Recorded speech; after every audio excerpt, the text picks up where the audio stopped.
So today's class we are going to deal with introduction to trust. Introduction to trust. So as you can just see the image on the screen, I hope everybody must have seen a structure like this. A structure like this. So this is what is called as a truss. This is what is called as truss.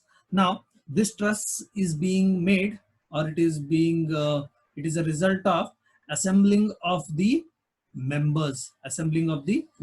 So the different members here, they are being joined. So they are either riveted or they are welded, or some sort of jointing uh, connections are being carried out, and they are formed, or they are combined together to form a truss like this.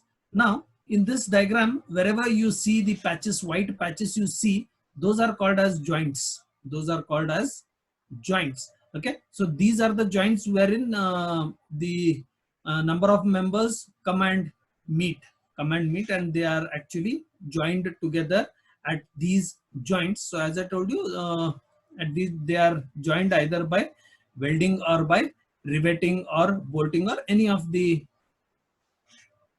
jointing conditions. Okay.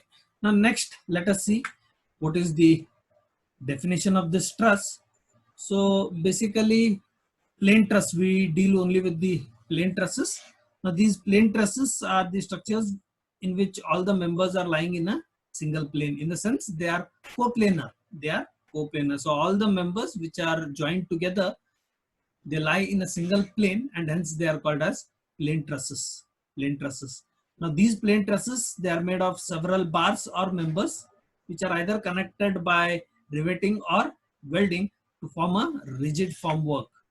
Rigid formwork, in the sense there will be no deformation.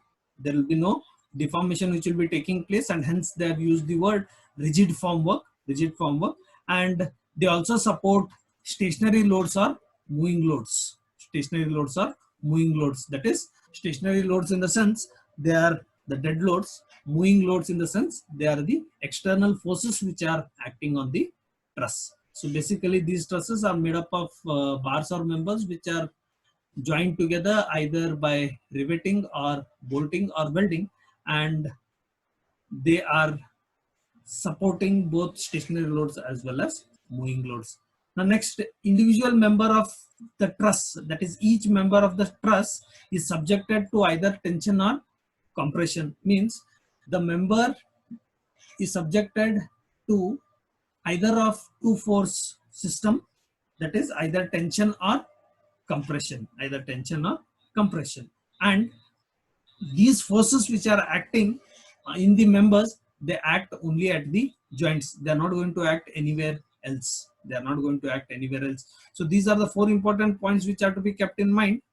Okay, so the first point tells you that all the members in the truss, they lie in a single plane, and since it is a coplanar structure, it is called as a plain truss. In the second point, we speak about the joining of those members either by riveting or welding or by uh, some other means, and they support stationary loads as well as moving loads, and these members, they are subjected either to tension or compressive force, and the forces acts only at the joints. Now in the next part, we are going to study about the classification of trusses. Classification of trusses means basically these trusses are classified into three heads.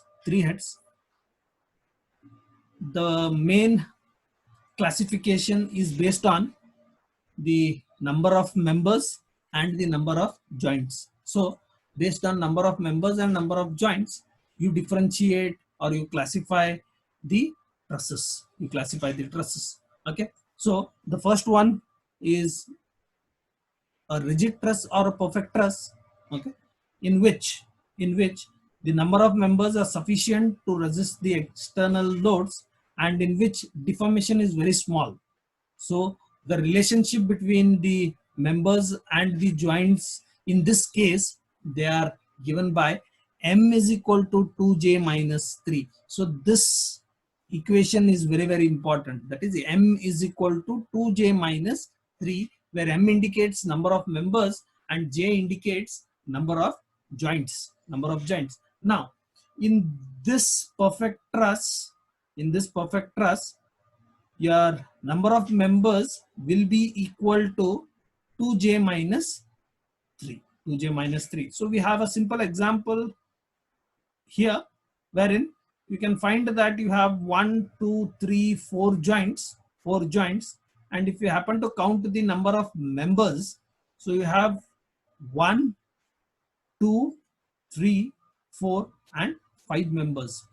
So if you substitute the values of m and j, you find that m is equal to 2j minus 3. That is 5 is equal to 2 4 8 minus 3, 5. So since this equation is fulfilled, m is equal to 2j minus 3, it is called as a perfect truss or a rigid truss.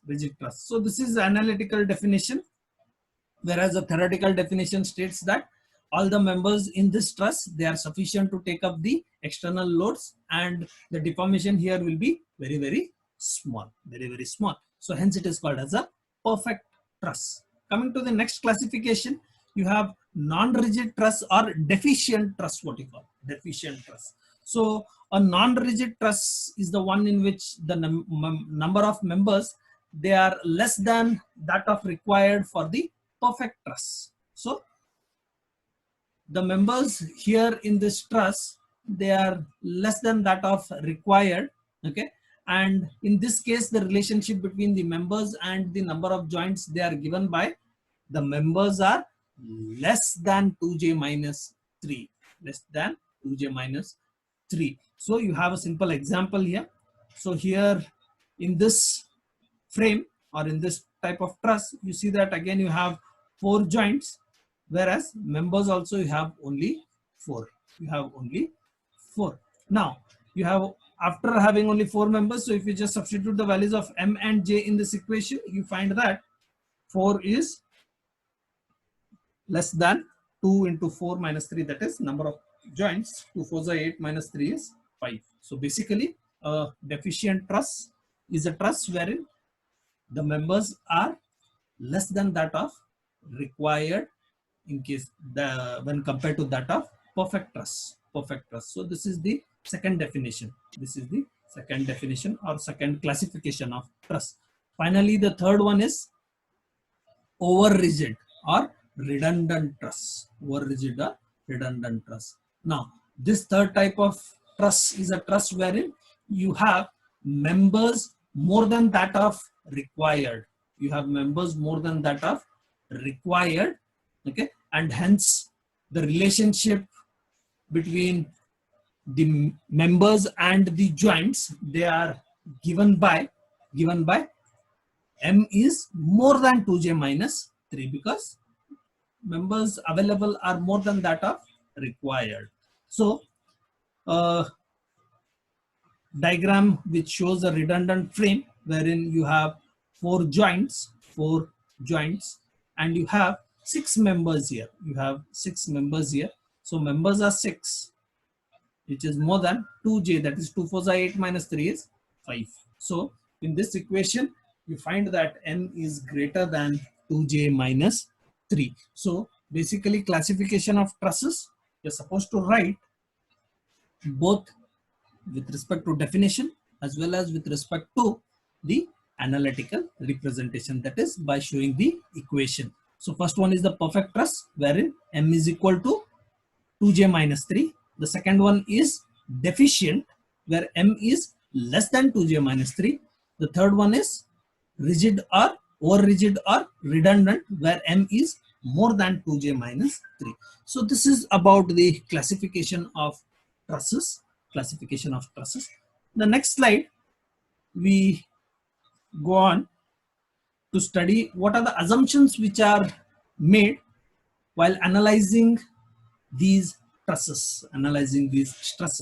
So basically, we are going to study about statically determinate trusses. Now, what is statically determinate trusses? We'll study it in the next slides. But before that, we shall just see what are the assumptions which are made while analyzing these trusses.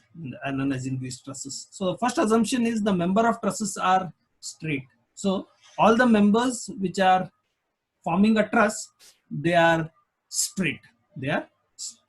Okay. Next is the cross section of members is uniform. Cross section of members is uniform means the breadth, width is same throughout its length. I repeat, the breadth, the width, depth is same throughout its length. That is what is called as cross section of member is uniform. Forces are acting only at joints or only on joints. Yes, so we assume that the forces are acting only at the joints and not anywhere else in the member. Now next, all members are pin jointed members. All members are pin jointed members, in the sense they speak about the type of joint. It is pin joint. Pin joint in the sense they are either what you call having a hinged support or the roller support. They are what are called as pin joint or pinned support. All members are rigid. In the sense they are not going to undergo the deformation. So no deformation or minimum deformation or very less deformation. So that is what is called as the members are rigid.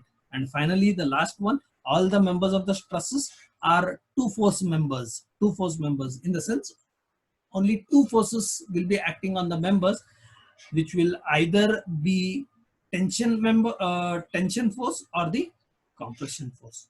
Tensile force or the compressive force, what you call. So these are the basic assumptions which are made while analyzing the statically determinate trusses. In the next slide, what are actually statically determinate and indeterminate structures? Now see, when you want to differentiate between statically determinate and indeterminate structure, you're supposed to keep two things in mind. You're going to keep two things in mind. What are those two things? The first one is the number of unknowns, or what you can call the number of reactions. And the second one is equations of equilibrium. In simple terms, if I have to tell you, statical determinate structures are those structures in which the number of unknowns can be calculated by using equations of equilibrium. Or in other words, number of unknowns are less than or equal to equations of equilibrium. We all know that there are three equations of equilibrium. So if a structure has unknowns less than or equal to 3, it means that it is statically determinate structure. And next is statically indeterminate structure. Indeterminate structure means when the number of unknowns or the number of reactions are more than number of equations of equilibrium, that is more than 3, then it cannot be analyzed only by equation of equilibrium, and hence it is called as indeterminate structures. So in order to differentiate between statically determinate and indeterminate, two things are very, very important: number of reactions or number of unknowns and number of equations of equilibrium. So that is what is being stated here. So statically determinate structures are analyzed just by using basic equations of equilibrium. So only equations of equilibrium are used in order to analyze these type of structures, and by this analysis the unknown reactions are found for further determination of stresses. So basically we use only equations of equilibrium in order to calculate the reactions. So examples for this are simply supported beams, cantilever beams, single and double overhanging beams. So basically the problems which we have solved, those are all statically determinate beams or statically determinate structures. Okay, And finally, we have written here that in this case, the number of reactions or unknowns are less than or equal to number of equations of equilibrium, that is 3. That is 3. So this is what is called as statically determinate structures. Statically determinate structures, and we are going to deal only with statically determinate structures or statically determinate trusses. Okay. The next slide, statically indeterminate, or they are also called as statically redundant.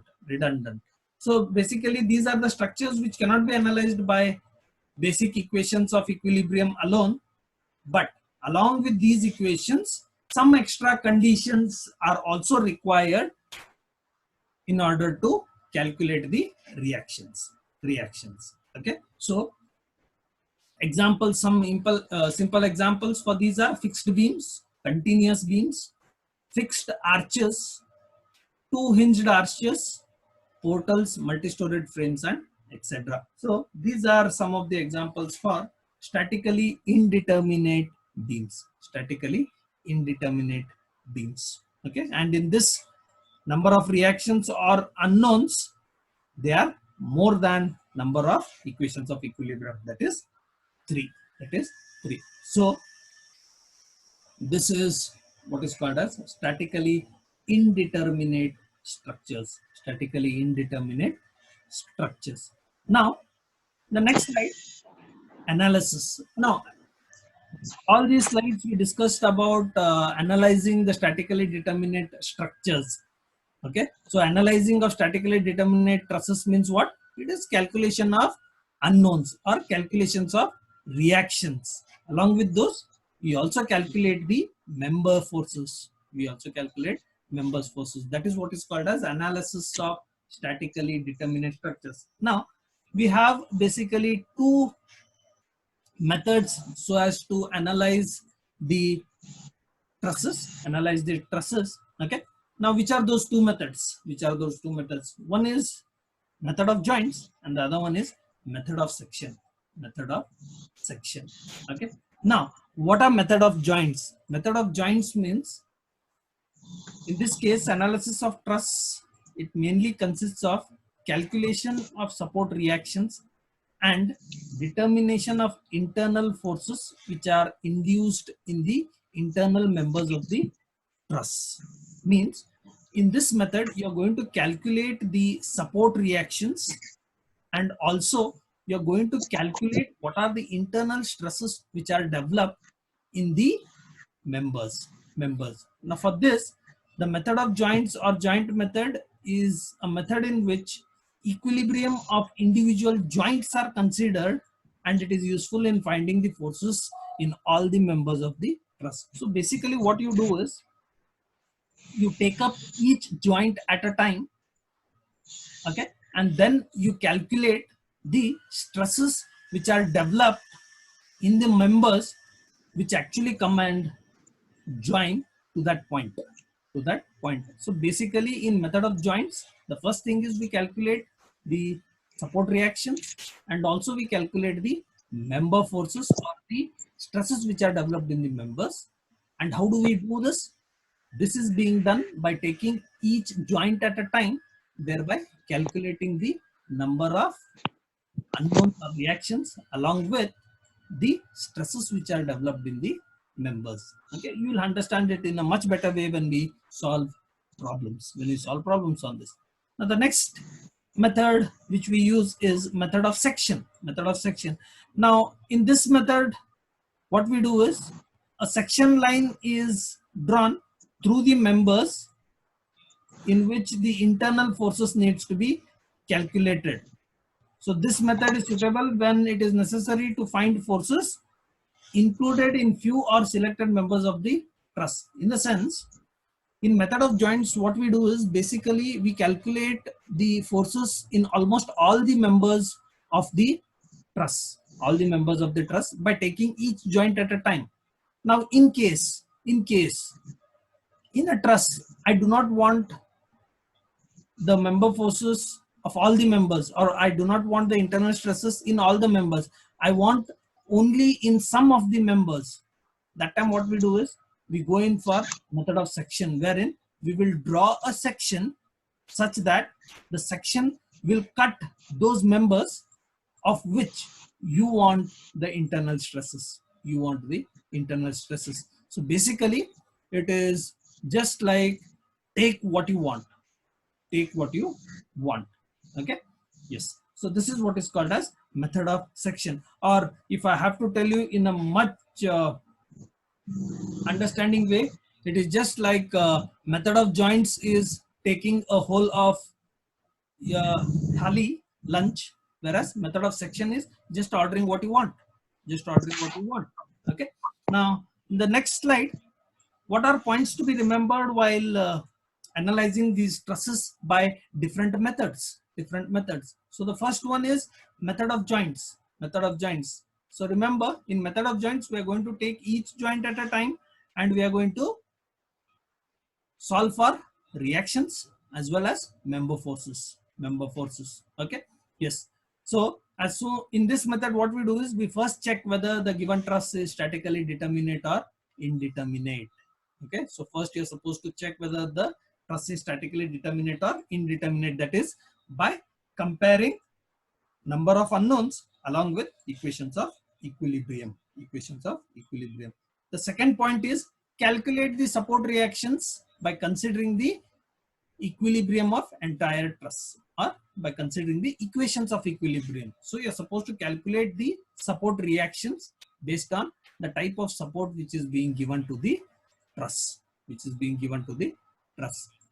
Next, you're supposed to consider each joint at a time such that in that joint you have only two unknowns, or you have maximum of two unknowns, and you're going to use only sigma fx or sigma fy. That is to be kept in mind. So every joint you take, that joint should have only maximum of two unknowns. Maximum of two unknowns.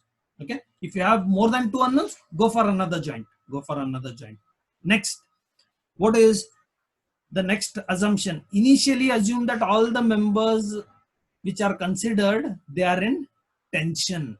They are in tension. So this speaks about the direction. This speaks about the direction. So the direction is to be assumed to be tension. That is, arrowhead which is acting away from the joint is positive. So we presume that all the members are initially subjected to tensile forces. Tensile forces. Next is apply the equations of equilibrium, and by solving, determine the unknown forces in the members. So that is what is told here. You take each joint, you apply the equations of equilibrium, and then calculate the unknown forces in the members. So in second point we calculated the reactions, whereas in fifth point we are calculating the member forces. Sixth one, if the result works out to be positive, then an assumption is right. If it is negative, then an assumption is wrong, and it indicates that the particular member is under compression. So reverse the direction. So it is just like you have assumed one direction, you calculate for that member. If the answer you get is with the positive sign, it means that the direction which you have assumed is right. Otherwise, change the direction. Otherwise, change the direction which you have already followed while solving the problems on beams. So your answer with positive or negative sign, it only speaks about the direction which you have assumed. Okay. And as soon as you get negative, you're supposed to change the direction and then go for the next joint. So each joint you're going to solve. So first joint you take, you assume some direction, you calculate the answer, you get the answer with the positive sign, good, move ahead. You get the answer with the negative sign, change the direction, and then move ahead with the next joint. And you're going to follow the same procedure for other joints until you calculate all the member forces. Okay, so this is how actually you analyze a truss by using method of joints. So quickly to summarize, you're supposed to first identify whether the truss is statically determinate or indeterminate. The next thing is you're going to calculate the reactions, that is the support reactions. The third thing, you're going to consider each joint now. And while choosing a joint, you should be very careful that in that joint, you should not have more than 2 unknowns. If at all you have more than 2 unknowns, then go in for a next joint. Later you can come back to that joint. Okay. So more than 2 unknowns, not acceptable. Consider a joint which has less than 2 unknowns.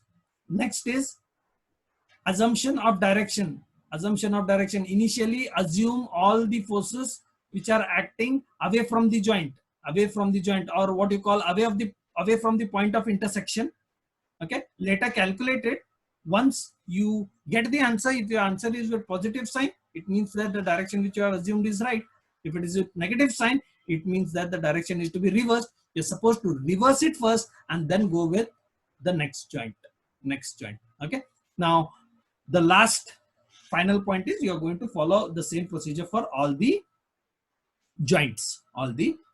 See, only difference while solving the beam is, in beam, as soon as you get the negative sign, you're not supposed to change the direction there until and unless you complete the whole problem. Whereas in truss, you're supposed to change and then go with next joint.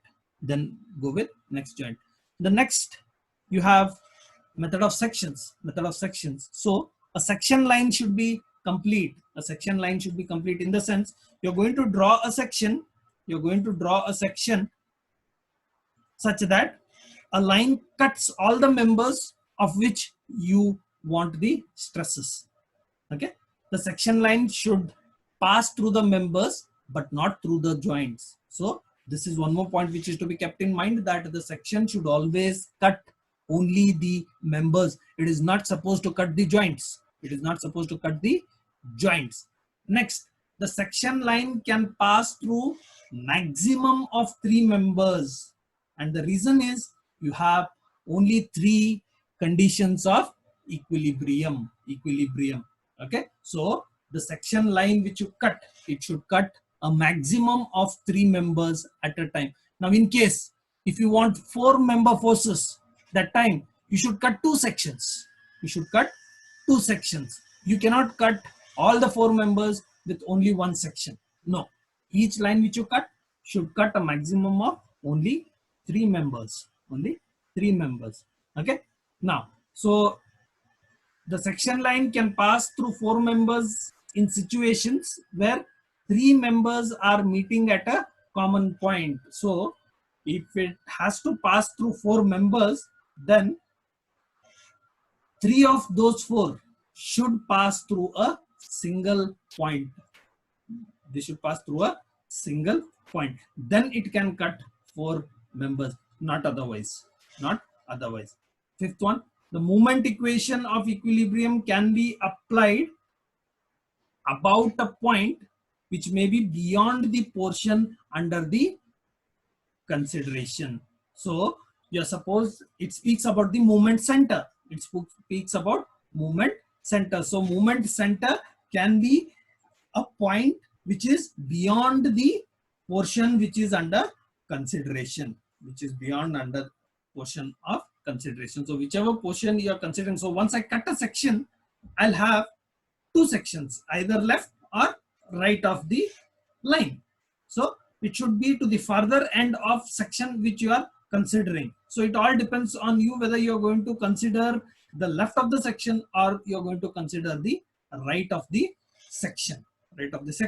And it should be as far as away from the portion which is being considered. And finally, it speaks, that is, consider either left portion or right portion, whichever is easy for analysis, as both the portions are under equilibrium. So whenever you cut a section, it is understood that both the sections are in equilibrium. You can either consider the left of the section or you can consider the right of the section. So whichever you feel easier, you can consider for analysis. So this is about the introductory part of the trusses, wherein you learned what are trusses, okay, classification of trusses, how actually you analyze the truss, what are statically determinate and indeterminate structures, and what are the assumptions which are made while solving the trusses. Okay. Yes.